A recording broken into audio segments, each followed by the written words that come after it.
everyone, I'm back for the count it, third video of the day. So this is something else that broke, I think, yesterday or the day before that I wanted to cover, and I figured, well, since I've been spending most of the day today making videos, why not cover this while I still have a chance?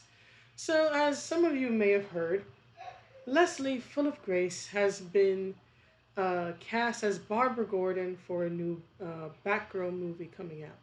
Now, as you might imagine, I'm not happy about this, but I'm also not surprised. We've been seeing this go on for a long time now. I've made several videos about how redheaded characters in particular, whether it be Iris from Flash or whether it be Ariel and Starfire and many, many characters. I am far from the first person to cover this. There are content creators like Young Ripper 59 who are much better than I am at all this, who have covered this and how they keep race lifting redheaded characters and just like de facto, not just race lifting them, which is annoying enough, but just automatically making them African American just for the hell of it at this point. And I find it terribly annoying because, again, as has been mentioned several times by the Young Ripper 59 and others, this just keeps original black characters, like, say, in particular, Vixen, right, on the shelf. It just keeps them in the background. It doesn't allow them to shine. Now we know why at this point, why they do this. Because it's easier to race lift a well-known and oftentimes white character than it is to actually take a black character who may not be as well-known and actually build them up and tell a story and make them famous in their own right under their own name.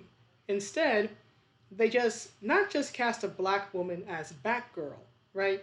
Which maybe if they had made an original character would have been interesting because I don't think there's been a black woman as of yet to actually be Batgirl. There's been, of course, most famously Barbara Gordon. There's been Stephanie Brown. There's been the half white, half Asian Cassandra Cain. But I don't think anyone, at least to my knowledge, who was African American, who was Batgirl, right? So they could have made an original character similar to what they did when Ruby Rose left the Batwoman TV show. So they made a new character to take over the role of Batwoman, which the show is still bad and the character is still trash. But at the very least, they didn't just facelift Kate Kane. They instead made an original character. I will give credit where credit is due, even if it's a tiny bit of credit. If it's still due, I will give credit. So they could have done something like that here, right? But no, they just race lift Barbara Gordon because, again, why put in the work to actually build a person of color, a character of color up under their own name when it's just easier to give them a white person's role, right? A white person's name, and just say, hey, we're totes about representation now. Because see, if they were truly about representation, what they would have done was they would have left Barbara as she is. They would have, they would structure the story around Barbara around the events of Killing Joke, because that was the storyline, that was the tragedy, the crime, where she ended up being paralyzed, right, being shot and having her spine ruined by the Joker, right? So they could have done that. Could have made a storyline around how Barbara becomes Oracle, and then needing a Batgirl still, right? Because obviously, if she's Oracle, she's paralyzed. She obviously can't go out and fight crime anymore. What they could have done was A, use this to introduce an original character to be Batgirl. B, introduce Stephanie Brown. Or C, which would be my personal favorite, but I would like to see, is introduce Cassandra Cain, right? And then through Cassandra Cain, you could introduce other characters that maybe people who are not comic fans haven't heard of, like Cassandra's mother. I think she's Vietnamese, right? Lady Shiva, right? one of the most respected, like pure martial artists in um, in DC's comics, to the point where like she beat the tar out of Black Canary and Huntress, and literally there's a comic. It's from several years ago, and believe it or not, I think it was written by Gail Simone. This is back when Gail could still write. Huntress is literally, she has a cross in her hand, and she's literally saying a prayer. She's basically more or less giving herself last rites, because she is convinced that if she goes into battle against Lady Shiva, and due to the events of the story, she's more or less honor bound to go fight Lady Shiva, right? That she's gonna die in the battle, right? She's like, my life is forfeit. I'm just gonna say a prayer and thank God for everything, and then just die fighting, right? You could use this. You could build this to introduce other characters in the Bat family, right, or just in the greater DC mythos that maybe people who are mainly fans of the TV shows or the films don't really know about. Because believe me, that version of Cassie Kane in the Birds of Prey film, that wasn't Cassie Kane. That was Jubilee under a different name. Okay, the same thing with Black Canary, who they race lifted, right?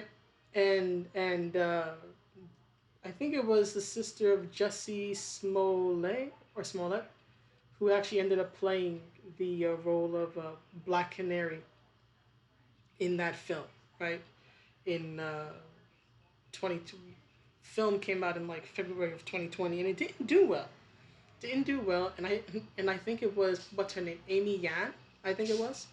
She was saying that people were like being sexist or racist toward the film, and that's why it didn't work. No, honey, the film didn't work because the film was bad. First of all, it wasn't even really the Birds of Prey. It was really Gotham City Sirens with way too many uh, people in the group. Typically, the Birds of Prey or the Gotham City Sirens are about a three-person unit. So you had too many people there. It was just a mishmash of just poor. Just wasn't good. Didn't make a good film, and then you want to blame everybody else. But just like they did with Black Canary, and they've done with many other characters, Jimmy Olsen, for example, they're doing here. They're just casting a black person because it's easier. It's easier than to actually, introduce a black character that people haven't heard of, or to make an original character who happens to be African American. I don't know. How should I put it? What I tend to see on Twitter about this is a surprising amount of people who are in support of this, or at least they say they are, because they feel, well, there's been a lack of representation of blacks historically in comics or in other type of media, and that this is sort of correcting that. Well, I disagree with that, because you're not really getting black representation. You're not really getting African American characters or characters made by African American creators. It's simply a race swap. It's sloppy seconds, right? It's basically the bigotry of low expectations. We're not going to actually, introduce a black character. We're not actually going to introduce a character that was made by a black creator. We're just going to just take the easy route and just throw some brown paint on it. That'll make you happy, right? Black people, that'll make you happy. It's just creatively lazy, and I have no respect for it. I've always been forgiving to a certain degree, especially if you have things like budget concerns or whatnot. I try to be mindful of the realities of casting when it comes to making something live action. But this is no longer about the, how do I put it? This is no longer like the exception to the rule, if that makes any sense, right? This isn't casting somebody because they happen to be really good for the role. they really embody the character. The only issue is their skin tone. This isn't that anymore. It's happened too many times to use that justification anymore. This is a case of we have no respect for the black community. We have no respect for comics. We have no respect for the fans. So we take the easiest way out. This is basically the live action casting version of the invincibility mode thing that was in Psychonauts recently, right? And people, myself included, were like, why in the world do you need an invincibility mode at the start of a game? Well, because for those who are playing the game or complaining about the game, really, it makes it easy.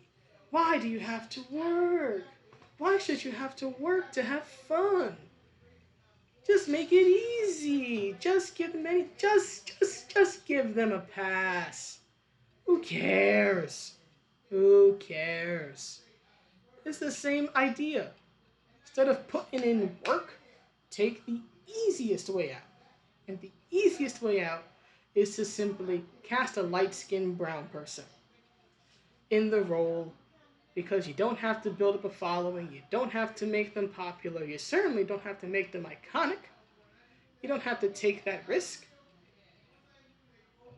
because you're already at the finish line, right? You've already won the race, you're at the finish line, because you're just race lifting a character that everyone already knows.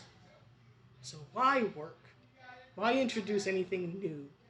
Why do anything positive when it's far easier to just, well, be creatively lazy?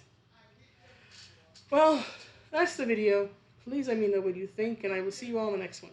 Have a good day or night wherever you are. I might make another video today, I don't know. Probably make, hopefully, one tomorrow, right? But if I don't, well, you'll have these videos to mind your time until I can get around to the next slew of things. So I'll see you all around. Have a good day.